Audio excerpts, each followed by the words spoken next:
Hey, welcome to the 204th episode of Just Shoot It, a podcast about filmmaking, screenwriting, and directing. This episode is brought to you by patrons Ali Akavan and Don Hessel. I'm Matt Enlow. And I'm Warren Kaplan, and today we have producer and production company owner Becky Morrison on the podcast.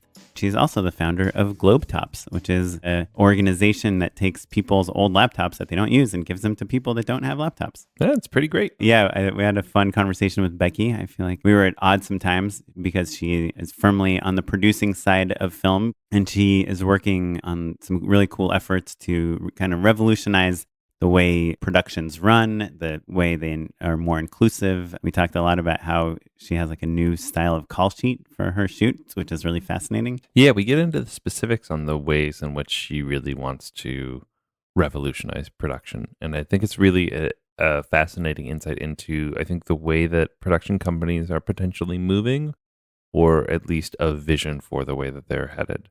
For sure. Her company, The Light.nyc, you want to check it out. They are using this newer model that we're seeing more and more of production companies first and not having like a real roster of directors, but rather like a group of various directors that they work with based on what the job is. So it's cool. I think we learned a lot, and I think you'll enjoy this conversation. Yeah. Before we hop into that conversation with Becky, though, let's talk a little bit about our Patreon. Yeah. Patreon.com/justshootitpod. That's the one. You can throw us a couple bucks just to kind of say, hey, thank you, and support our editors and our server space and all of the stuff that goes into the podcast. We are not yet breaking even, but we're getting pretty darn close, which is exciting. And it's all thanks to you guys contributing to the Patreon. And Matt, can you tell us a little bit about our panel guests and theme for our March 15th live show? It's the Ides of March live show that basically will be themed around managers, agents, and lawyers. Reps. All of whom murdered Caesar, I guess, in this metaphor. Yeah, I also like to think of it as like the recovery day after the hangover you get from National Pie Day. Mm-hmm. We're going to put together a panel of suits, we'll say, to talk about what it is to collaborate with a team of people, and maybe how you can even find your very own. Yeah, it'll be a night of Shakespearean drama in the agency. Yeah, togas are required, everyone. Right. But also, if you're a patron, you get in for free. So, hey, if you want to find out more about it, we're going to post about it very soon. Just shootitpod.com/live. But don't go there yet because the website might not be old. But we're working on it. Thanks, everyone. Okay, cool. And feel free to rate us on iTunes, too. Yeah, drop us a review. We love it. Well, okay. Without further delay, let's enter the great beyond. Let's go towards the light with Becky Morrison.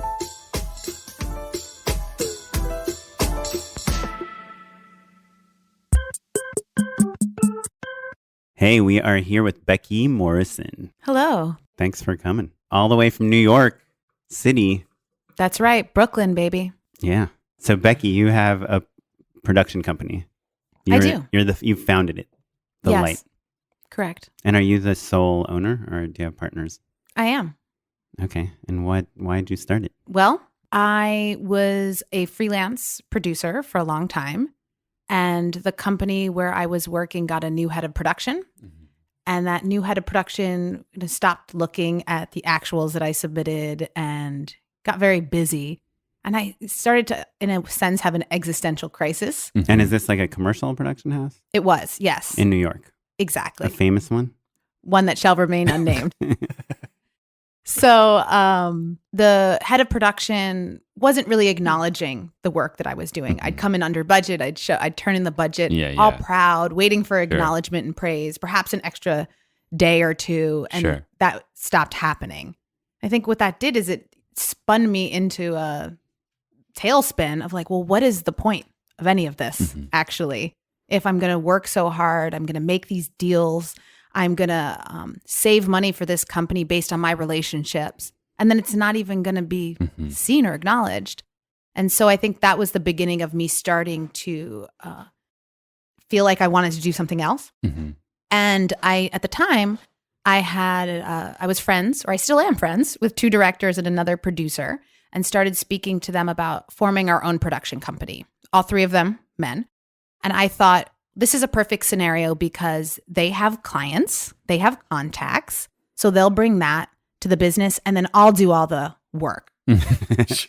Right. Yeah. Yeah, but I mean, there is a lot of value in relationships. Yeah, really. Right? Yeah. The pre-existing relationships. That it's work to build those relationships. Exactly. So I think that really also came from my insecurity in a way, and thinking, oh, I can't start a production company on my own. I need these men to do it with me. Mm-hmm. And we were all also very busy with our regular jobs, and nothing came of it. And so I was actually at a meditation retreat, and the thought bubbled up and came to me, why don't you just start the company? By way? yourself. By myself, but more, it wasn't even by myself at that time. It was more like just start the company structure. Mm-hmm. And then when you need it, it will be there. Right. If you build it, they will come. Exactly. I wasn't thinking that at the time, but that's exactly what happened. I went home, I talked to a lawyer friend, I set up the company structure thinking, okay, well, when we get things activated, it will be here. But actually, as soon as I started the company, I started to get calls for jobs. It was bizarre. I mean, how did people know about you? They didn't. So was it just like, oh, we're going to call Becky because we need a freelancer? And then you were like, well, it just so happens that I just set this thing up. Like, what if I just ran with it? Was that how it worked? Or Exactly. It was very small at first. So it wasn't like all of a sudden, some huge client came to me and they were like, finally, you have Yeah, a sure. company. Now we can work with you. It was the first project was a very small conference for a business conference. And they came to me and they said, can you produce the live video for this project? And do you have a company we can run it through? As a matter of fact, I just opened a company. And had you worked with people at this event before, or were you a referral? How did it fall into your lap? It was a referral. Yeah, So yeah. somebody I had met. Right. So your contacts, basically. Yeah. Yes, very small scale. And I had a check for $10,000, which was the budget of the whole project, before I had a bank account. So I was at the bank. Can you please open up this bank account so I could put this check in it? Sure. Right from the get go. Yeah. And they said you need a federal employee ID number. I said I have that. Thankfully, she talked to I her set it lawyer up. friend. Yeah. Exactly. Oh, yeah. Well, actually, sorry to segue, but what are the minimum things to be a production company? Like, do you have to have an LLC or an S Corp or something? Yes. And then a bank account, ideally? Well, that was the second part. Really, the first part was I set up a corporation. I think initially, I don't remember what kind, but I then transferred it into an S Corp. So that's what we are now. And in the state of New York, you can be tax exempt if you're a film production company. So Are you serious? yes, tax wow. exempt on rentals and that kind of thing. Oh, man. Okay, but do you have Time to to pay, move. like in California, it's $800 a year to have an LLC or an S Corp. Do you have that fee? That's in minimum taxes, basically. So it's a fee if you don't meet that amount of taxation, basically. Right. So what about, do you have to have production insurance to be a production company? Yes, we do now. But when we first started, we didn't even have production insurance. I think the bare minimum was a corporate structure and then a bank account. And then we became tax exempt. And then we got production insurance. And then we got a website. And then I got business cards, got an office, all that kind of That's stuff. pretty much the order. I feel like some people start with a website. Like, I can't tell you how many of our listeners are like filmmakers, like one-man bands. And I also, of course, one-woman bands. And they have like a website that's like Oren Productions, and it's like set up as a production company. But yeah, that all makes sense. Because a lot of times I think people do come into like random jobs like, oh, my cousin's looking for a commercial for this thing. And he's asking me for a referral and I want to do it. And you're like, and how if can you're I ready, can I right, do it? Yeah. Right. I guess the flip side being like, if you know someone who already has that structure, running it through them is the kind of the other early step alternative, right? Did you find that when you were first starting your company that people were looking to you for that sort of help as well, or no? In terms of them having productions that they needed someplace to run it through? Exactly. Yeah. Yes. And it was very slow going. So it was the kind of thing where someone would call me with a job, a client, as a freelancer. And I'd say, well, actually, I have a company. Can we run it through that? They said, yes, that would be great. So it was slow going. And I was still freelance line producing at the time, back and forth. And then eventually I committed fully to the company, to the light, and to working with that and only that. Was there a tipping point for you where you decided, oh, if I go all in on this, it's really going to become something? Or how did you make that leap? you know? Because I think a lot of our listeners are probably can relate to a certain extent of like, oh, you pick up a job here or there, but you have some sort of side hustle or day job or something, and knowing when to commit, I think can be a challenge for people, Absolutely. I remember the moment when I decided. My father, when I was growing up, was a corporate consultant. And in my early 20s, he moved to India and became a Hindu monk. Wow. Sure. Okay. Yeah. And we were together in Ireland having dinner. I remember I was eating soup and we were sitting there, and I was in this place inside myself where I was going back and forth, working for a production company and then working for the light. And I was very scared about taking the jump fully to work only with the light, because I felt like, look, if I commit to that and it doesn't work out, what am I going to do? Sure. Yeah, for the record, I just want to say I'm not going to make any puns about the name of your business. Oren, please, I welcome all the puns. They're all built right in there. It's intentional. So you don't have to avoid the puns. Okay. Lean in. You don't know. You don't know Yeah, what you've done. you don't know what you just done. What have you wrought? I've opened up the floodgates. So I was concerned also that if I committed to working fully with the light and it didn't work out, that my contacts would dry up and that I wouldn't have any more job opportunities. And I remember my dad turned to me and said, so let me get this straight. You don't have faith in the light? And I was like, well, when you put it that way, because I am a very spiritual person. And when he said that, it was like, of course I do. And I made the decision, I'm going to go for it. If it doesn't work out, I'll pick myself back up. Sure. Yeah. And I did. I committed to working fully with the light. And so far it's worked out. And how many years ago was that? We're going into our 5th year now. Okay, cool. And yeah, if you go to your website, you've done a billion things with like all these famous people, including Hillary Clinton and Bill Murray. Yes, to name a few. And Meghan Markle. And Meghan Markle and the Portlandia duo. You've worked for Geico, who makes the best commercials. So how did you go from that $10,000 video to like working with all these giant brands and corporations? And also 5 years is pretty darn fast, What was the next step? It's step by step, right? It's nice to hear that feedback, because in a way it's just one foot in front of another, one job after another. And here we are. Yeah. So maybe let's talk about then. So after that first event, what was the first kind of maybe 6-figure job? Let's talk about that. Or even that just another milestone is really what I'm getting at, right? Because I think, again, there are people at home who are listening and are cobbling together a few jobs, but like that step of like, okay, they're committed, and then what is that secret? Is it like, it's got to be a combination of reputation and additional networking and like relationships, right? I see what you're saying. Yes, I think for me, with my path, it was more that I didn't realize what I already had. So I'd been working in the industry for many years as a production assistant, coordinator, production manager, line producer. And the contacts that I had made throughout that time ended up coming back around. So it was my challenge at first was I can't take any clients from the production company where I've been working. Right. And those are my contacts.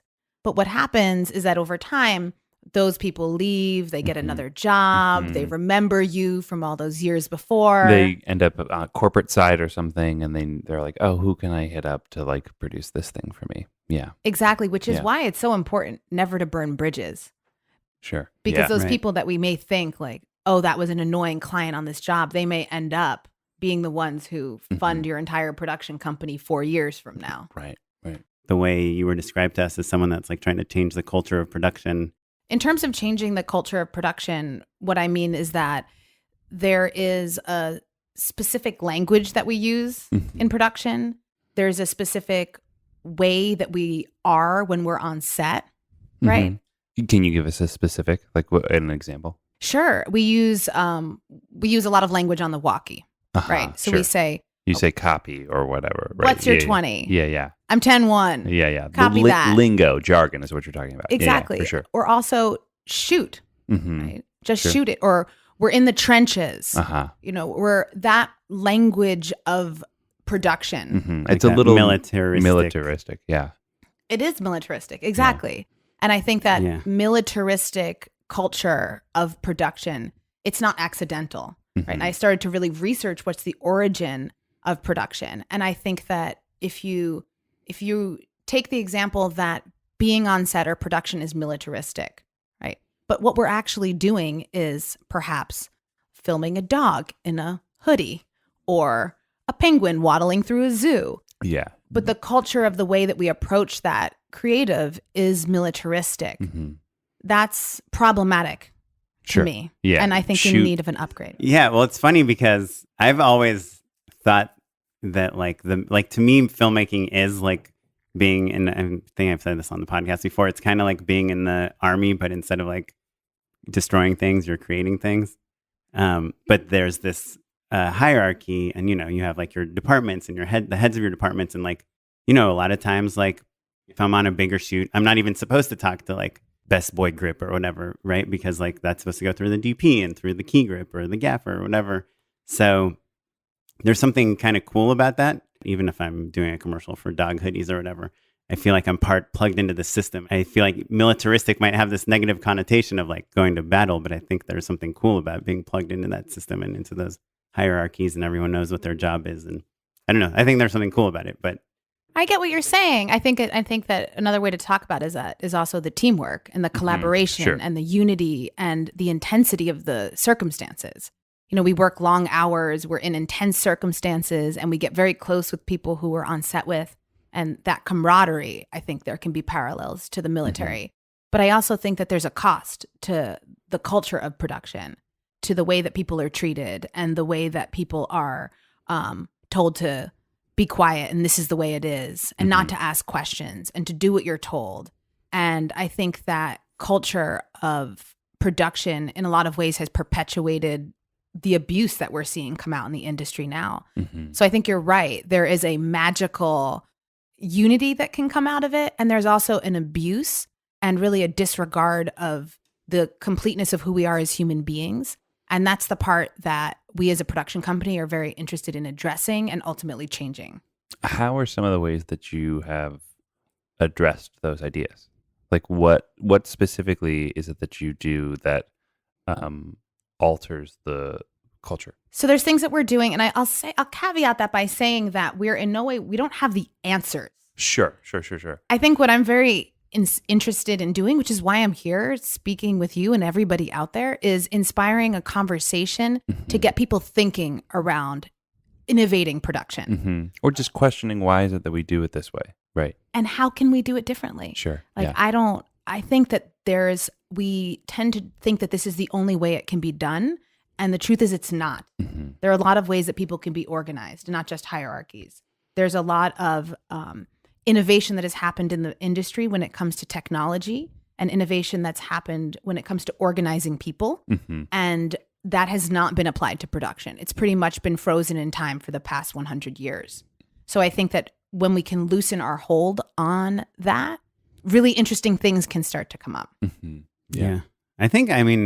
I'm sure, Matt, you feel the same way, but I feel like there's been a cultural shift on set, at least from my experience, like over the past 15 years. Like when I first started PAing and just working on small things, like people would yell at you all the time, and I've been fired from set. Sure. But now I kind of feel like part of what you're saying is like a version of something that we talk a lot about, which is like just like be nice to people and also be open to ideas. Like I think maybe the idea of a hierarchy is implying that like everything flows downhill, but just being open to the idea that like this PA might have this great idea, and not to be closed to it, just to kind of establish a set where people are free to share their ideas, but also realize that there's a time limit and a budget limit, and we need to like make decisions at some point. But yeah, I think kind of as a cultural shift, like at least what I've witnessed and what hopefully like on the sets I'm on happens is like people respect each other, and listen to each other, even if you are 3 levels, underneath the person you're talking to or whatever. And I think that I'm not suggesting that then we will live in a utopian world where all the PA marches up to Video Village and suggests to the creative director what the shot should be, or to the director. I think what I'm suggesting is that we look at that PA as a full and complete human being with facets to them other than just their title and what they're there to get coffee or empty the trash. And to answer your question, Matt, like one of the ways that we do that when we start to loosen our hold on tradition and free our minds up to innovate is that we completely redesigned the call sheet. Oh, interesting. Tell us more about this. Yeah. Yeah. So the call sheet started to think, look, this is completely a reinforcement of boxes and hierarchy. And a lot of what's on the call sheet is very old. Sure. You know, like we have the weather on the call sheet often or the nearest hospital. And it's like, does the weather, that was back from the days like before people had smartphones, they had to look at the call sheet for the weather. Oh, sure. I do like having the weather on the call sheet, not to be contrary. When do you include the phone numbers on the call sheet and when don't you? Well, we never include them now because we've redesigned the call sheet. Yeah, so lay it on me. Because I literally just read this movie and like call sheets were the bane of my existence. It was a really small team. And did you have a second? We didn't have a second. And we'll get into it later. Not having a second was probably the worst decision of the movie. Right. Yeah. Because the second AD is traditionally their job is to make the call. Yeah. So it ended up falling on me, but more the other producer ended up having to do a lot of that call sheet work, and it was a bummer. So I'm ready to hear how you revolutionize, because it's the call sheet is like a broken system for sure. Like there's not great software for it. You know, it's a ton of weird data entry. Excel spreadsheet or something, right? It's an Excel spreadsheet, but I was going to endorse actually. You familiar with Casper? The mattress company? No. The call sheet generating set of macros for Excel or for Google Sheets. Oh. Yeah. It's pretty nice. Wow. It's like super duper smart. Basically, once you do all the data entry, it tallies how many, like what your page count is. It'll let you know if your call time, like a cell will turn red if you set a call time before or after lunch, or if you're going to hit meal penalties. It's like just like a set of macros that are super duper smart, but it's still, that's the best thing that I found, but it's still a slow, laborious process where you probably already done all of that data entry. Couple other places. Can you give it a script and it'll count the pages? Yeah. All that's built in. It's really just a bunch of scripts in an Excel sheet. So it kind of shows you what you can touch and what you shouldn't touch. But like I said, tell me about this revolutionary call sheet plan. Yeah.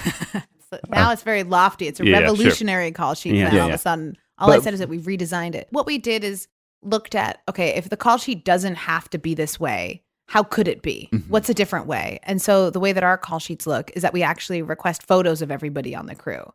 So we love it. We have everybody's photo and it's organized by call time. I physically just felt better from that. Wait, what is there a limit on crew size to do that? Like if you have 100-person crew, you get all their photos? Absolutely. And if somebody... And how many, some people are like, I don't want my photo on the call sheet. Well, actually, I was surprised because I thought that would happen a lot, but nobody has ever said, no, you can't have my photo for the call sheet, or what is this about? They actually, in the era that we're living in, people just send their photo. And if they don't get around to it because they're on set or maybe they're resisting silently, what we do is that we select a photo of a famous person who has the same first name. That's fun. For instance, their name is Matt, sure, then we would put in a photo of Matt Damon. Oh, okay. I was going to go McConaughey, but sure. Yeah, whatever. Exactly. Anyone. It can change. All right. It can change. So yeah, we have their photographs and it's organized by call time. And then within that, it's alphabetical. So it's alphabetical and organized by call time. And actually what that typically does is that it brings the people who are historically at the bottom of the call sheet to the top. And often those are the people that are the black and brown folks. Wait, because it's PAs, alphabetical? Because it's by call time. Oh, it's by call time. Okay, yes. Exactly. Yes. So a lot of times the PAs will be the first production, and PAs are the people at the top of the call sheet. Right. And so suddenly the people who are at the bottom are now at the top. And that means that the director or the client, because I work a lot in commercials and promos, like you said, they're all mixed in. So they're going to be lower down on the call sheet if you look at it in a vertical structure because of their call time. And then I suppose their role is just kind of, the departments are typically kind of all called together, right? So it's not that big of an issue if you're like, wait, who are the grips here or whatever. Like it's not. Not really. Yeah. No, it's clear. And It's also pretty quick. Yeah. And it's easy to find yourself, one, because it's alphabetical, and two, because it's a photo that you have typically supplied. Mhm. So if you just look at it, you can see your own photo very easily. Wait, but it's alphabetical and by call time? It's organized by call time first, and then within each category, because presumably more than one person would have an 8 a.m. call time. So then within that, instead of organizing it by position, it's organized alphabetically. So if your call time is 8 a.m., all the people who have an 8 a.m. call time, their photos are there alphabetically. Cool. And then do you use fancy names like production administrator? Or something? That is Instead of not a PA? fancy name. Better than assistant, no? It is. I mean, in a way, that whole like manager, coordinator, assistant is also an old language from. Sure. And kind of a little confusing, frankly. It would be better if it was. There's a way to clarify that, I'm sure. So what else do you do on this call sheet? That's the basically main the call innovation. sheet. Yeah. And then. And so there's their emails or any contact info? Emails. Yeah. We don't put. This gets back to your question about phone numbers, and we don't put phone numbers because there's something that feels a little inappropriate to me about someone's photo and their phone number. Right. And actually, you don't need it. So if you have a celebrity on set, do you also put a picture of a celebrity with the same name, same first name, but a different celebrity? I just was on set with a celebrity on Tuesday, and we used a photo of that celebrity. Yeah. I guess once they're famous enough that it's easy to just find a photo. And of is the them. publicist, you have to get the publicist to approve the call sheet? We did not in this case. Perhaps. Can you tell us what celebrity? It was Jamie Lee Curtis. Oh, Oh, cool. cool. Phenomenal. She walked on set and shook everybody's hand. Said, "Hi, I'm Jamie. I love it when they do Hi, that. I'm Love it. Jamie." And Yeah. I knew it was going to be a good day. Yeah. That's a really good sign. The thing I love about going back to the call sheet for a second, most of the time what I need a call sheet for is to remind myself of someone's name, and having the photo, there you go. It's nice and easy. Do you Right. print them out, or is it just digitally transmitted? We print one out and we hang it. We post it on set. Posted. Nice. But it's mainly digital. Yeah. And another thing that we do, and again, these aren't like things that maybe we might not even be doing these a year from now. But what we do now, we also have name tags on set. Yeah. I like name tags, but mine is always stuck to my boot. Like almost immediately. I'm like, oh wait, yeah. Oh, You we always have a we piece have of nice toilet name paper tags. stuck to your. We don't have Sure. that kind of name tag. We Yeah. have legit. Oh, you don't have the like, hello, my name is. You have like a lanyard. We started with those, but Yeah. we evolved. So now we have magnet name tags. So it What? has our Oh, logo. we only on hire it. cyborgs. That's it. And then they're magnetized and it has your name No on way. it. Serious? Yeah, I'm serious. That's pretty fancy. And then we get them back at the end. We clean them off and use them for And the next job. Did you get that idea from Greta Gerwig by any chance? No, did she do that? She like does name tags on set, and then Oh. it's like every day she has a different prompt. Like, what's your favorite book? What did you eat Oh, for no breakfast way. yesterday? Yeah. Or whatever. We do something like that. I actually don't know anything about that, but we do something similar when we send out the call sheet. Call We ask sheet. a question. Yeah, I do love the call sheet So question. we send, we say like, what series are you binge watching right now? And we get everybody's answers, and we also post that on set. It becomes a fun. good conversation piece for people. Yeah. Now, do you find, because like I love all that stuff, and it sounds so fun and cool, and everyone gets to know each other better. But like sometimes, like I have a shoot tomorrow, and we're under resourced as usual, and a lot of people are doing multiple jobs, and we're trying to figure out. And the script literally is like not locked yet, and our call time is 6 a.m. tomorrow. And so like you almost kind of need a person to manage the name tags and manage this stuff. Like, do you do it on every You do set? have to have a team member who is happy to take it on, right? That's true. Yeah, like someone has to be enthusiastic about it, right? Yeah, we do have a person who's assigned to that. And I don't actually think that it takes more resources necessarily, but it does take a different kind of allocation of resources. And I think on some level, it's like a production polish, a production finesse. And I think when I started the company, one of the things I became very interested in is this idea of branding the production experience. I like that. Yeah, I think we overlook that production is an experience. We focus a lot on the customer experience or on the product. And I think if you look at corporate culture right now, they focus a lot on the employee experience. But on set, we really ignore largely the production experience itself. When you mean the production experience, you mean like the experience you are offering your clients, or the experience you're offering the production people, the crew? All of it. I think that we focus a lot on the experience that we offer the clients, right? They'll be in Video Village. We get their coffee orders. There's a lot of focus on like maybe the talent's experience on set or the client. And then the crew is completely overlooked. Disregarded. Yeah. And I think that, again, from a business perspective, I think if you walk on a typical set, it feels like any other set because we're all freelancers, right? So the same people, I love when companies are like, we have the best crew. I'm like, no, you don't. Yeah, we all have the same crew. Your same crew. And your sound mixer. Yeah. Exactly. Was on our job yesterday. It's not like you have the best crew. And I think that this idea of when you walk on set with the light, you're on set with the light. From the second you walk on set, it's clear that you're inside of a different kind of experience. And to be clear, when you say that, you mean your production company. I do. My production company. Not when you're an electrician. Like, it's too carrying bright a here. Light panel somewhere. Yeah. No, I asked for the pun. So it's my fault. No, that wasn't a pun. That was honestly, for a second, I was like, when you walk on the set with the light, and then I realized the second later. So just making sure not if you're a guest. Listeners remember that the light is the name of your company. So going back to your website, but I love the domain, whatever you call the .com part of it, the subnet, whatever. It's the light.nyc, which is so cool. Oh, that is cool. But you have a tab called Directors, and you have 8 directors listed on here. And under Directors, it says top-notch free agents. And so does that mean that these directors are freelance directors, or they're not exclusive to your company? Yes, that's what it means. Exactly. And actually, we have many more directors than that. That's who's listed on the website. We actually don't. I think that having a roster of signed directors, in my opinion, is part of like an old school paradigm. And it's not something that's a match for the way that we do business. I think that's very interesting. And I think that we're in a strange transitional period where I think there are a lot of people who are freelance and happy to be freelance and love that life. And then there's still kind of the biggest companies are all still roster oriented. Yes. And I think that the common argument is that, and it's something that we've experienced ourselves many, many times, if your company has sales reps and they're presuming that you're exclusive, then when they pitch you, if someone else pitches you as well, say the light pitches the director that some other company has pitched, then the sales reps feel they look invalid, or basically, or like they're not in the know, and all of a sudden there's a complication there. But that's the big thing that people are afraid of and the big advantage of exclusively being on a roster, besides all of the marketing and support that you get. Aww.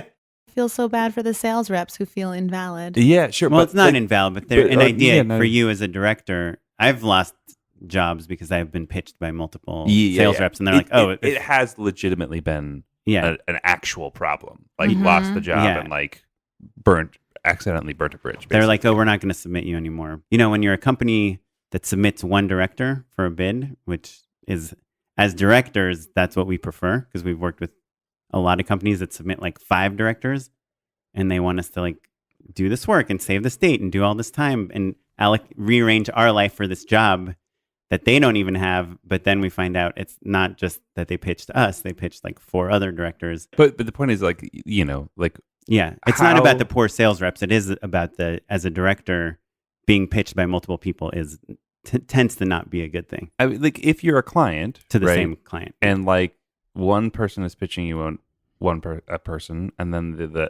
a different person is pitching you that person, then all of a sudden it's just like, it's complicated enough that they're just like, well, no, we'll just go with someone else. Mm-hmm. You know what I mean? I get it. I think that may happen sometimes. I'm curious about how you deal with that and what your perspective is on it. Yeah, I think that's, like you said, that could happen, and that's unfortunate when it does happen. Or I've had people contact me and be like, wait, I think I'm already being submitted for this same job. Right. Be like, okay, well then I won't submit you. But I also think that there's different kinds of work that exist out there. So I've been working in this business for 15 years. And when I started, we were shooting on film. We would get bags, cans, cores, and camera reports. I worked on $2 million commercials where I was chartering private planes to go on a tech scout. Right. Okay. Do you think of those as the good old days? I do. Yeah. That's and it was a private plane from LAX to Burbank. To actually, what's that place that's near Barstow? Oh yeah. LAX. It was Santa Monica Airport to Barstow. Yeah. Wow. The key grip was I like, was this is joking, the and best you day were of like, my life. Yeah. Best tech scout ever. I mean, Barstow, it is a drive. It is a drive. Yeah. See, there's still a place for those kinds of, big budget jobs with the high end commercial directors. And there's a place for that. But there's also the industry's blown open and there's so many other kinds of jobs out there. And I think what we're really focused on is this idea of elevating production. So a lot of the clients that come to us because one, they trust us to work with directors who are competent and qualified and talented. And they also come to us for the production experience. So often they'll come to the light and they'll ask, who's a director that you want to put on this job? As opposed to them coming for the directors, which is a shift I'm talking about when it comes to production. Because often what in the traditional model, it's director driven. And the production company is there to be a vehicle for this talent, which is the visionary director. And I think that as jobs get different and smaller, or they're for social or they're lower budget, that idea of this iconic visionary auteur. Ridley Scott isn't going to do every single director. Exactly. Instagram spot for exactly. Gotcha. The director then becomes a member of the team in a different way, the same way that we have an art director, the same way we have a cinematographer, a DP, or a producer, that the director's status doesn't become this elevated, extolled thing that we all worship and serve. It becomes somebody who has a very specific function on the set. And I think that's often what people don't understand about directors, or at least that's not what I understood when I was in film school. I thought, right. Well, I mean, I guess just to offer a counterpoint, it's the directors are like a DP is not writing a treatment and spending 3 weeks bidding for a job and then the schedule pushes and then they're like, they're not watching a project through post. The production designer, the art director, the editor, none of those people aside from the producer is really on the job that entire time that the director's on that job. So if a director, gets $3,000 for this 1 day shoot, they've really spent like a month and a half on it, and obviously they're doing other things too, but it's not about them being an elevated auteur sometimes, but there is like a shepherding that they're going to do of the project that like probably no other person from a creative standpoint is going to do except for maybe someone at an ad agency. Not necessarily.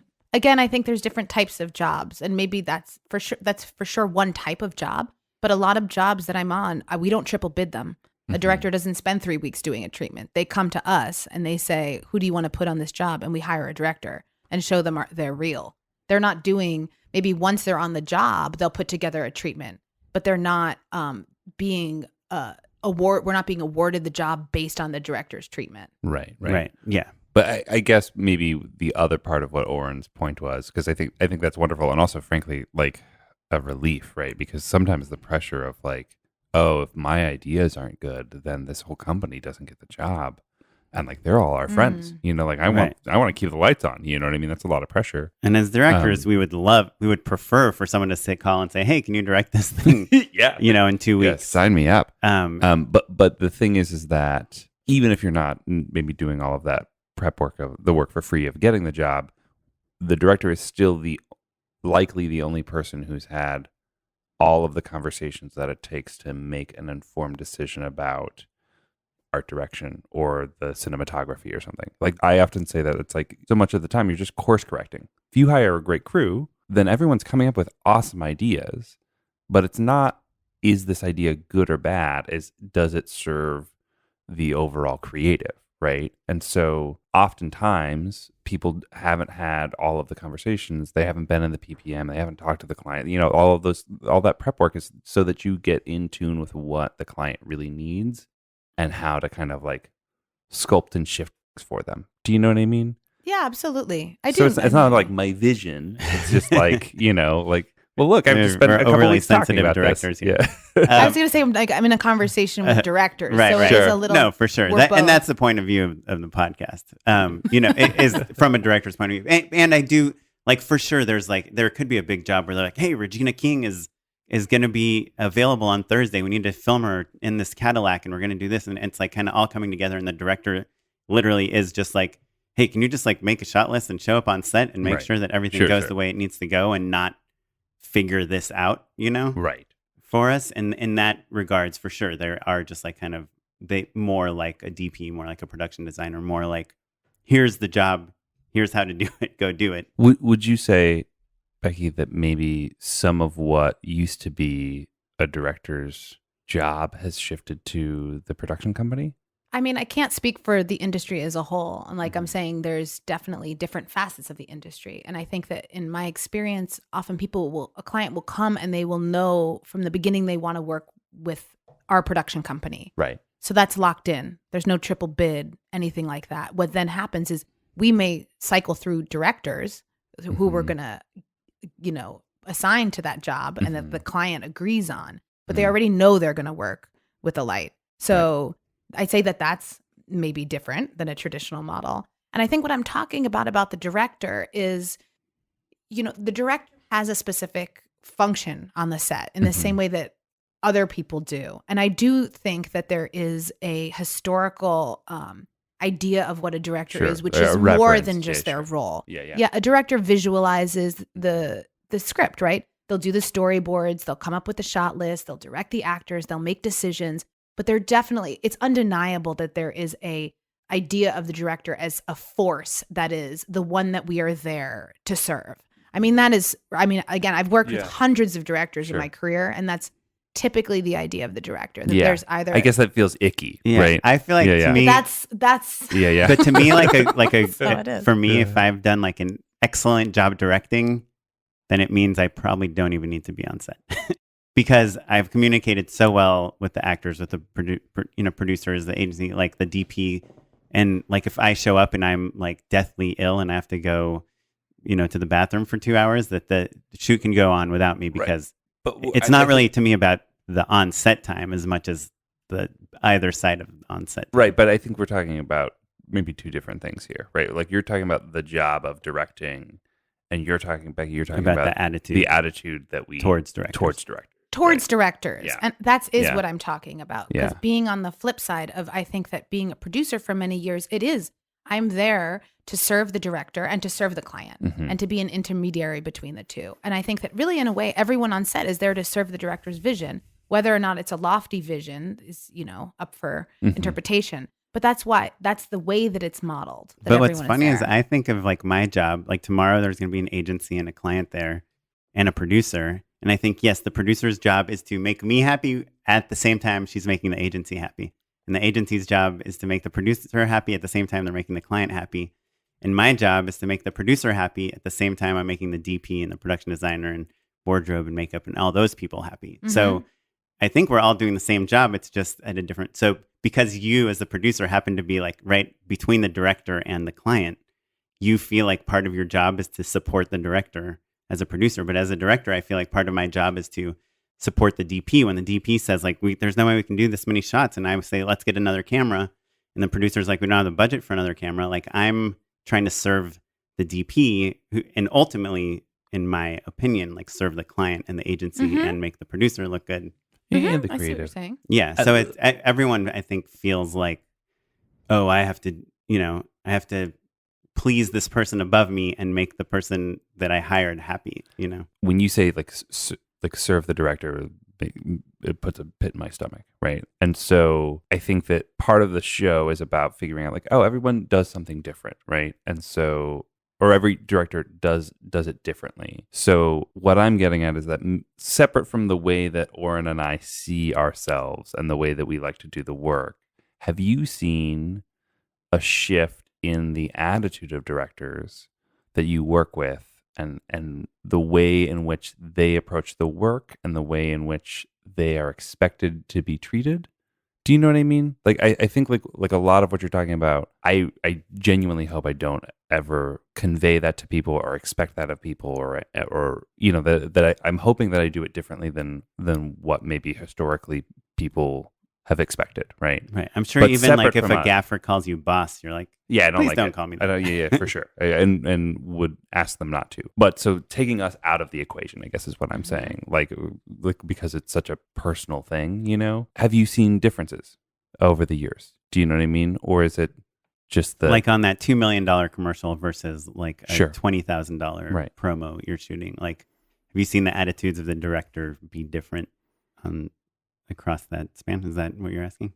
Yeah, or even just more modern, like in the last 5 years since you started The Light, are you attracting people who don't expect that sort of mentality? I'd say it's a mix. And I think what I'm talking about is I'm very interested in a systems perspective, right? And so while you're right, like that may be something that makes that you on set, you're a benevolent, kind, generous, collaborative human a benevolent being. king. You're a benevolent director king. You're not a director dictator, right? Right, there may be someone who is on set has a different attitude, right? Yeah. But if you were to take out your individual personalities from the equation, from a systems standpoint, that is the role of the director. Like there is, if you go to the history, the director was initially called the director general. And then they dropped general from the title. Right. So that the idea is that in this militaristic factory-based paradigm, the director does have that role where everyone is there to serve that director. I mean, whether that's your personal preference or not, that's the role.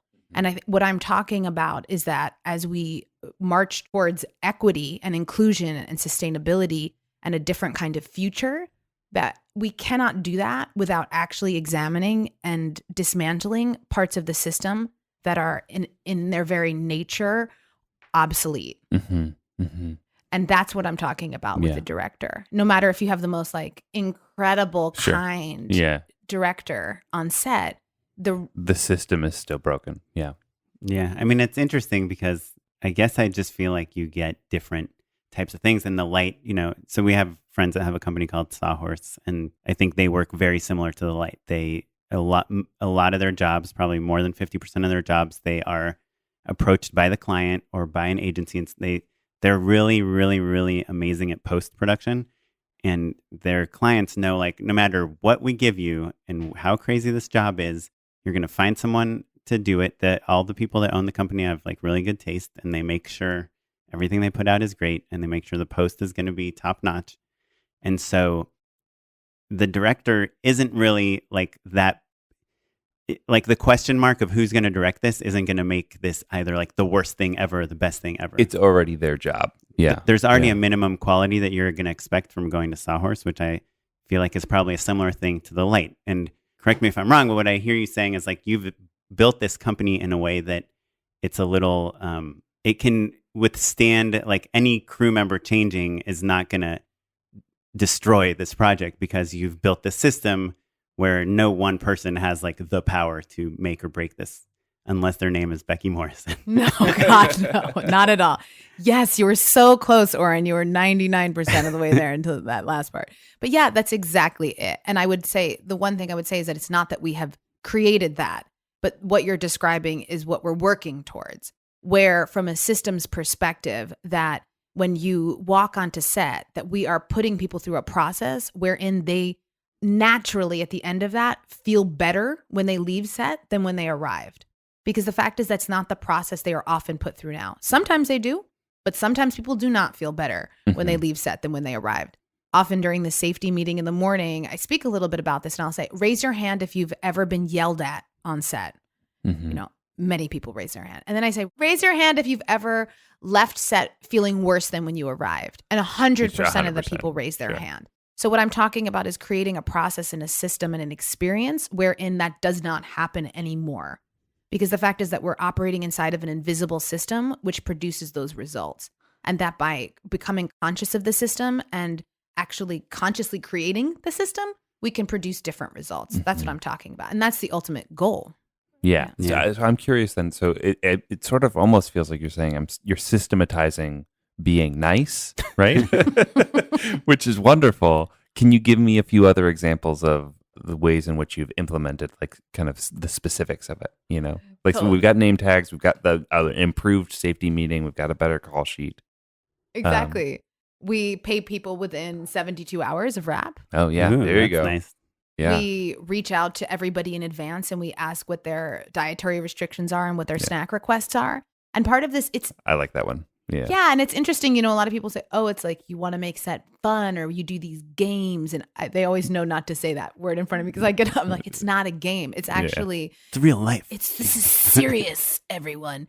Because it is. It's part of people being acknowledged for who they are. Maybe you are allergic to cashews. And that's important for us to know. I don't know. We don't put cashews in lunch and then nobody asks you and then you don't eat lunch.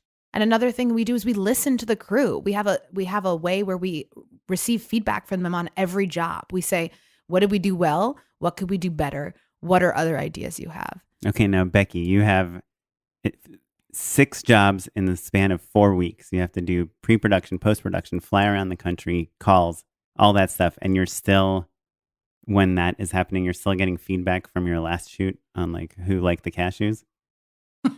Yes, that's exactly right. Right before I came here, I mean, that's exactly describing my life. I mean, we had a shoot yesterday in New York. I didn't produce. We had a shoot on Tuesday here in LA, one this weekend, one the weekend before. It's exactly what's happening right now. We have feedback forms and we pass out feedback forms and we have them fill them out. And then someone scans them and we read them. There isn't enough paperwork already. No, it's yeah, right. All of our time cards are digital. So Oh, it's really? the only piece. Yes. That's very cool. Yes. Yeah. And it's only piece of paper they fill out. And the thing is that, a big part of what we do is listening to the crew, because for me, that's an untapped gold mine of Sure. ideas. Yeah. Because for a while, we've been doing like longer types of crew interviews too, Mhm. and asking people, how do you think things could be done differently? And the truth is that all of them have ideas. That Sure. most of their ideas are good, and nobody is listening to them. They always say, wow, no one has ever asked me this before. Mhm. Yeah. And they have ideas, and some of them are very easily implementable. And when we do, it makes a difference for them and it elevates the whole brand. And it seems to me like, well, why aren't we listening to Yeah. people more? Love it. Love it. Yeah. I feel like there is kind of like the journeywoman director, journey person director who is freelance, who's going from gig to gig, who's bidding with this company and now this company and now this company, and they're making this. And it's like it's not really about their vision. It's about being part of a team. And then there are like the Brian Buckleys of Hungry Man. There's like the Lance Accords of, Park Pictures. There's, a billion great, like John and Val, the directors that did like Little Miss Sunshine, that also do commercials that are repped at one company, anonymous or wherever they are. And that company is pushing them and giving them money to do a short film so that they can prove that they can do sports stuff or whatever, and it's like a different type of relationship. It's less about the family of the crew and the director, and it's more about the production company and the director, and like working towards like a specific like artistic vision. And that's kind of like right now in my life, that is like a little bit of like my dream, is to like be in a place where people are like, oh yes, we are hiring you, Oren, because you're Oren, not because you are a director that is a cog that fits into this production company. And obviously it's like coming from this like orthogonal point of view to you, because you're building a company that's big, should be able to withstand anything and scale and handle throughput, and also make stuff that you're proud of because you have good people working with you. But as a director, I think we're always working to try to break that, like I don't want to make like 7 good promos. I want to make one amazing Geico commercial, Yeah, but I'd like to say something about that, because I think that that's totally fair and there's a place for that. But the fact is that that is also a very masculine paradigm, and there really has not been a lot of room for women or people of color inside of that paradigm. And I think that what I'm talking about is creating an inclusive vision for production. And what I have seen is that, for instance, we work with a lot of female directors. Mhm. And it's very interesting as I've started to work with female directors, because I've worked with male directors for my entire career. I did not work with a single female director until last year. Okay. Oh, So I've worked with many male directors. And what you're describing in the typical model, traditional model, is this idea of like also competition and winning, Mhm. bidding, competition, and winning. Right. And conquering, and that I think in myself, that is a lot of what I took on in Mhm. order to succeed in this business, like a very masculine operating system Sure, in my sure. own personality. Yeah. And what I'm seeing as I work with more women, that's not the way that a lot of women work. And that what I'm seeing is many women directors that we work with actually have clients in their network, but they didn't have a production company who was repping them. Mhm. So now they're bringing their clients to the light so that they can direct things. And the whole way that they're working is very different. It's a lot more open, and there's more like, how can we help each other? How can we help each other? Like female directors, one thing that we recently did is that there was a job that wanted to have a female director. And I brought female directors together, 3 female directors, and said, who wants to do this job? Let's talk about it together, as opposed to the typical way, which would be that I would choose one, I would share them with the client. We'd get that approved, and then I go back to them. I said, let's talk this out. Who feels like they're the best suited for this job? You know, and knowing that they're not, the same person's not going to get the job over and over again, but maybe you love fashion and you don't love fashion. So let's talk it out together. And there's less of that sense of competition.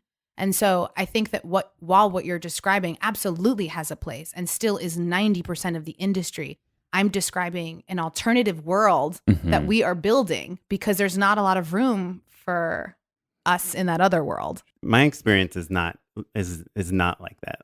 Of course not. There are, I know it seems, and I'm very happy to be like taught that I'm wrong, you know, but like the competition of it all is not something that I enjoy in any way. Like I think Matt and I would both rather be called, like my job tomorrow I got because I did a similar campaign for the same company last year, and they just were like, we need to shoot this thing in a week. Oren, can you do it? And that is by far my preferred method of getting work, of spending all my time collaborating and none of my time competing. But there, yes, I'm obviously traditionally like these like big powerhouse commercial directors have been male, but there's a lot of really great female commercial directors. Matt and I have had a lot on the podcast. We've competed against a lot. We've like won against them. We've lost to them. I don't think we ever enjoy like beating someone else, but as directors, we want to work. And, you know, for us, like shooting 10 things a year is like a pretty good year, you know? So it's less about beating other people or the competition or anything. I don't think we like that we're up against other people. I think it's wanting the job and having like a voice that is like nurtured, regardless of who you are. I mean, I understand what you're saying, that's maybe like a masculine attitude. I think it comes back to what we were just talking about before, which is this idea of like dissociating the people who are sitting in this room or who are listening from the system. And while that may not be something all that you enjoy, and that's amazing, and that may not be, it may put a pit in your stomach when people look at you that way. What I'm talking about is a system that has existed over 100 years. I mean, commercials have been around maybe less than that, right? 1941 was the first commercial, and film was invented in 1890. But historically, that system has not had room for different types of people, and that the system itself was created 100% by white men. I mean, maybe not 100, but like 90%. Sure. And that we're living now in the legacy of that system. And while we may not,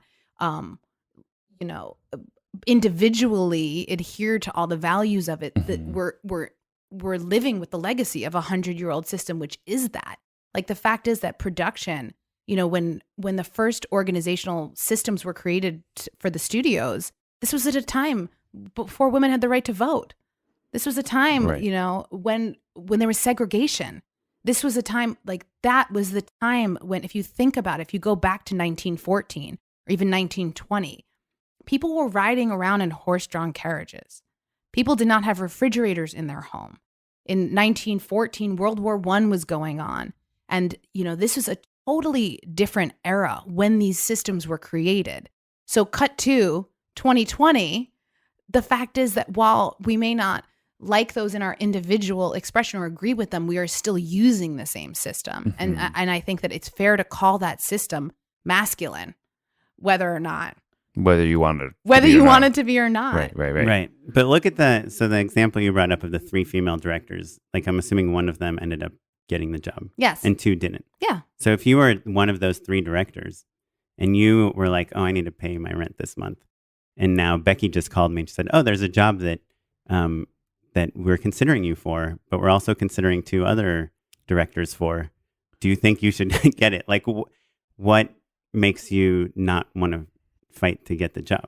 I think that, what I'll say about that is that is typically what would happen, is that would happen in a non-transparent way. That what would happen was that conversation wouldn't happen with the directors. The conversation would I would make the decision. Right. You'd be talking to the client. Here's 3 reels. Exactly. And what I'm saying now is that we're going to make that decision together as a group. So you're right. If you have bills to pay and you want to really get that job, then let's talk about it together. And if that's, I think guess it's a little bit of like, well, when don't you have bills to pay? Right. And also, like, and nobody wants to get a job. No, like as a producer, you're probably not like going to say, well, we'll give Matt the job because he's in debt right now. Right? That's not a good reason. You want the best person for the project. Yeah.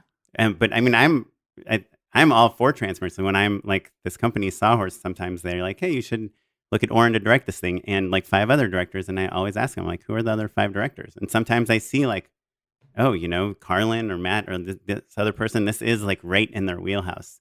Sure. You should probably go with them. It's nice. Exactly. But that's a wonderful feeling. I guess it's like there's the dichotomy of like, if there were 3 jobs and it was like, oh, well, who gets each one, then it's easy, right?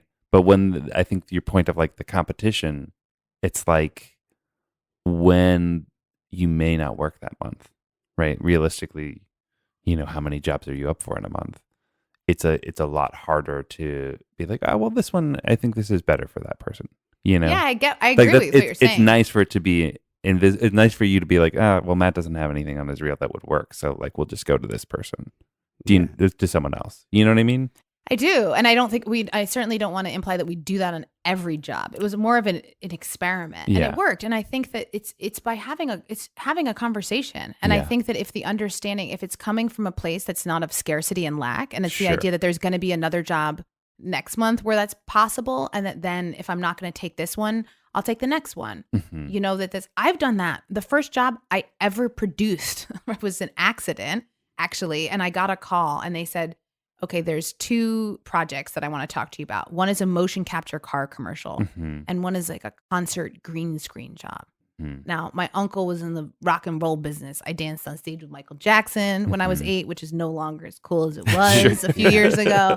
He toured with the Grateful Dead. I grew up backstage at rock concerts, and I'd done a lot of green screen. I'd never done a car commercial. I'd never done mocap, and I had never produced a job before.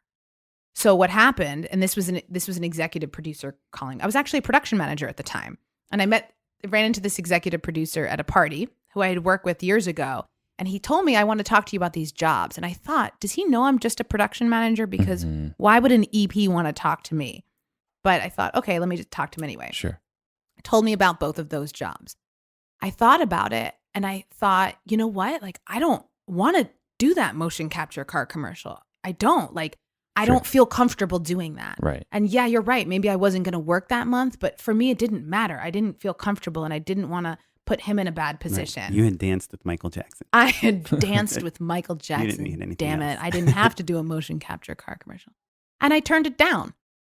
And actually what ended up happening is that job didn't come through. And I texted him that I wasn't comfortable doing the job. I got on the subway and I went to meet a friend for coffee. I had a coffee. I got out of the coffee and I had voicemails from this executive producer and texts. And I was like, what? And I listened to my voicemail and he said, hey, Becky, so it turns out that the green screen concert job came through. It awarded. I just put you on a chain with the agency producer and let's start talking about a DP. And I said, what? I turned that job down. And I looked and I saw the budget in my email. And I saw that it was 20 days of a producer for $1,000 a day. Mind you, I was a production manager at this time. Yeah. And then I looked and I saw that the text I had sent him turning the job down had a red exclamation point next to it because I had gone into the subway, so it never went through. Sure. Yeah. And I thought, so New York. I thought, well, you got to start Rock and roll, sometime. yeah. Let's rock and roll, baby. So I did that job. That was my first job I ever produced. But anyway, I didn't do the motion capture commercial. That was the point. So your example of turning down jobs is the job you had 20 grand on. Exactly. Exactly. Self-awareness paid off. I love it. Well, that's cool. Well, anything... I do actually have, because I think there are going to be plenty of people who will be like, oh man, this sounds incredible. Sign me up. I want to learn what it's like to be a part of this new system in the light. What are you looking for in a collaborator? How do you find these new directors and voices that you want to work with? Do they have to live in New York? No, not at all. We have directors all over the place. I think that Well, there's a few questions inside of that, right? The questions, is it about like how we find new talent, new directors? Yeah, let's start with that. That's Okay. great. Yeah. So that's a good question, because I do think that if people cold email us, we don't typically, someone does read those emails, but typically it's not me. And we don't go with people that way because. Have you ever signed anyone or even like worked with someone, I mean, from a cold email? No. Okay. No. But I feel like there is this thing, it's like actors, right? If someone sent you a cold email with like an incredible reel of stop motion stuff and you got boards for a stop motion job and you don't have a director, you might be like, oh, well, I got this director, I got this project, maybe. Probably Right. not. No, we wouldn't do that. Even I don't know, then? because I think that trust is such a big part of this business, and that like someone just emailing, you can't feel or see what they're like as a human being. And that's a huge part of what we're talking about, is like really how someone, I'd much rather work That's why with you the got director. to video message people. That could work. Knock on the door of the office. Yeah. No, I'd much rather work with a director who I know who they are, their character and their personality, and who they are as a person, who has less experience than I would with a director who has a lot of experience, who I don't know at all. Although I would say that, everything runs off recommends. So if somebody recommended a director to me who I didn't know, and I saw their reel and they had a great stop motion reel, then I would reach out and talk to them, and ideally like meet with them before we were to do a job together, because it's such a liability to have like. Sure. And just to play devil's advocate for the first time ever, do you think like your whole ethos of inclusion, but you will only kind of take people that are recommended from within your circle and your network, that works against that kind of philosophy in some way? It's a good point. I think it's a balance, of like liability and inclusion. I think we have had an innovation lab at the Light recently, and we did talk a lot about that, about what does inclusion really mean? And if inclusion is only that my cousin is going to get a job, or somebody's that Right. you people Or you know. probably hang out with you live in Brooklyn, you have like probably a specific type of person and, group of people and that work in advertising. Yeah. Right. Like that's a pretty narrow circle, right? Well, and we talked about that a lot. We talked about how can we bring people who may not be inside of this network at all into the industry. And we're developing a mentorship program, and we're offering workshops, free and low cost workshops at the office that industry professionals are teaching, so that people can be educated and like, what does a grip actually do? How does this work? But we're looking at it more that those people would be in from, like a lower level position, not that they would come in as a director. I think that there is something, it's a big responsibility. The same way hiring producers for me, because as I'm passing the torch and not producing all the jobs, if someone just emailed me and said, I'm a producer, it's very unlikely that I would hire that person for a job. I'm being honest. Sure. No. And that's so helpful. So then when you're getting those recommendations, are you soliciting them? Are you like asking a peer group of like, hey, I'm looking for this type of person? Like looking for this on their reel or something? Or is it more that like they're coming to you with like, oh, I think you guys would really click? It's both. Both. Yeah. It's both. Yeah, it depends on the situation. Sometimes we ask for recommends, and sometimes people say, oh, they know how we are, and they say, you got to meet this person. They're totally. Yeah. I find the best way to find new directors is to go on their podcast. Wait a minute. I see what's going on There you go. here. Yeah. It's weird. We've only had producers that hire directors on the podcast. Is this thing even on? No. Well, Becky, this is awesome. Thank you for showing us the light. Insert your light pun here. Are you cool with endorsing something with us? Yes. Unpaid endorsement. Unpaid endorsements. Okay, so I'm shooting this thing tomorrow, and it takes place in a kitchen, and it's I was just trying to come up with like funny bits to do in the kitchen, and I realized like if you are ever trying to find like a funny like physical gag to do in any location, just like type into YouTube Mr. Bean and the name of the location, and you will just find like. Wait, are you endorsing cribbing Mr. Bean bits? Life hack. Yeah. Well, so do you want me to tell you the bits that we came up with? That we're gonna There's shoot a tomorrow? turkey on his head, So and it's like he makes funny inspired by. faces. He smells something strange. I honestly, the turkey on the No. head, no, we're not doing that. But I was like, how can I do our version of the turkey on the head? I mean, it is an incredible bit. But so I got a food processor, a Cuisinart food processor, and we rigged it with that so that you can turn it on without closing the lid. Mm-hmm. And so we're gonna have him put like some bell peppers in the And then it'll food explode, processor, right? yeah, and then just fly all over the place. And then we have this is like kind of from a Johnny English thing, which is Mr. Bean also. And so he makes this giant mess on the counter, and he like basically just takes all the mess, wipes it off the counter into like a drawer. That there was no drawer there, that we added the drawer so he can open it.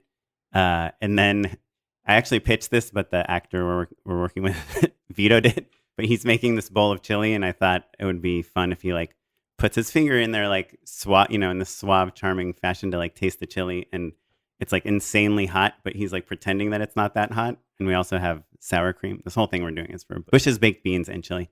That his finger is so hot that he like sticks it in the bowl of sour cream, like cold sour cream, and we just hear the That's funny. and then later on when he's trying to put the shredded cheese on the chili, it's like all sticking to his hand because he's got sour cream all over his hand. So yeah, so it's less about like stealing exactly something they did, but more about like getting inspired by like his physicality, because it's like international. There's no language, there's no nothing. Everything he does is like, it's not relatable because it's so over the top, but it's kind of like he's the Jackie Chan of comedy, right? Like Jackie Chan can turn a shower curtain into like a tightrope or whatever, and Mr. Bean can turn a turkey into a hat. Yeah, so it's an homage. I can't wait to see the spot. So Mr. Bean space location, you are setting something funny in, and you will get many ideas. That's great, man. I love that. So I've got a couple endorsements. One is Casper call sheets. It's CASPER. It's for Excel or for Google Sheets. And it's basically just a smart way of building out the call sheet. A lot of it is automated, which is really nice. And there's also a kind of complicated, but not too gnarly way of exporting stuff from Movie Magic and then into Casper. So you don't have to do as much data entry as you could. So that's super handy. I've got an LA specific one. The Alamo Draft House season pass is now available to everyone. So for the low price, $29.99 a month, you can go see a movie a day. I'm so excited about it. Are you going to do that? Yeah.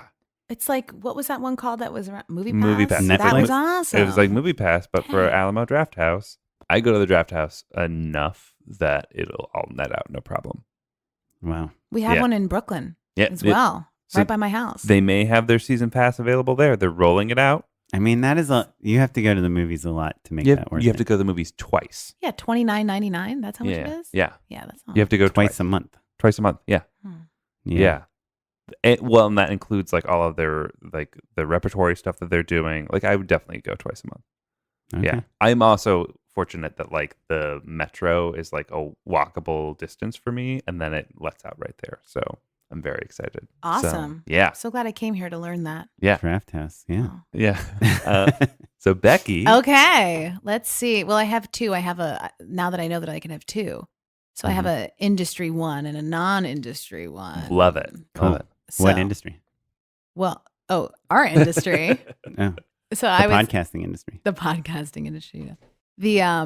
The non-industry one is I'd like to endorse West African dance classes. Oh. Yes, in pretty much every major city around the globe, there are West African dance classes happening. Yeah, I think I'm aware of one here in Los Angeles actually that I have friends who've done. Yeah, and have had a great time. Yeah. Yes, there's several Yeah. here in Los Yeah, yeah. Angeles. I've been studying. One at Paper or Plastic. Oh, I don't know that. Oh. Yeah. There's a great West African dance class here taught by Dante that is amazing at the Mid City Arts Center. Cool. Oh, nice. But I think in general, I've been studying West African dance for 18 years. Holy Whoa. cow. Okay. And it's a great way. So it is especially- not a trend for you. No, it is not a trend. And then the industry thing I would like to shout out is room tone. I love room tone. I think that, as somebody who practices awareness and meditation and consciousness, the opportunity on set for everybody to be silent together every time it happens, I'm like, yes. Oh, so thank it's you, not even room about the tone. room tone. It's about the moment. It's about the quiet. moment where everybody is, bustling, working, distracted. And then there's a moment where, for those of you who don't know what room tone is, it's when everybody stops what they're doing on set, stands still, sits there, and is completely silent. so that the sound person can capture the ambience of the room. I Yeah. think Jeff Matt, Goldblum has a bit about room tone. I think like a late night story, or he's on something talking about room tone. It's quite charming. Yeah. I'm going to Google that. Well, cool. Well, thanks, Becky. If people want to find out more about you, obviously there's the light.nyc. There's also, if they have a laptop that works but they're not using, should they check out globetops.com? That would be great. Yes. Or how do Yes, they find it? globetops.com. Cool. Exactly. Do you tweet or anything? We do. We're at The Light Is Lit Ooh, nice. on Instagram and Twitter. Cool. And is there a at Becky Morrison or anything? There's an at That Bex. Ooh, that's not bad. With an X or a With an CKS? X. That Bex. Yep. And there's an at Globetops. There you go. Well, Anyway. if you want to learn more about the things that we talked about on this show, you can go to justshootitpod.com to see all of the stuff that we talked about and our endorsements and everything. We're across all social media at justshootitpod, and I'm at Mr. Matt Enlow. I'm at O'Kaplan on Instagram, and you can find me in other places if you want. This episode was edited by Jonathan Luna. Our webmaster is Ewan Williams, and you're listening to music from the Free Music Archive and the artist Jazar. Thanks, everyone. Thanks, everyone. Bye.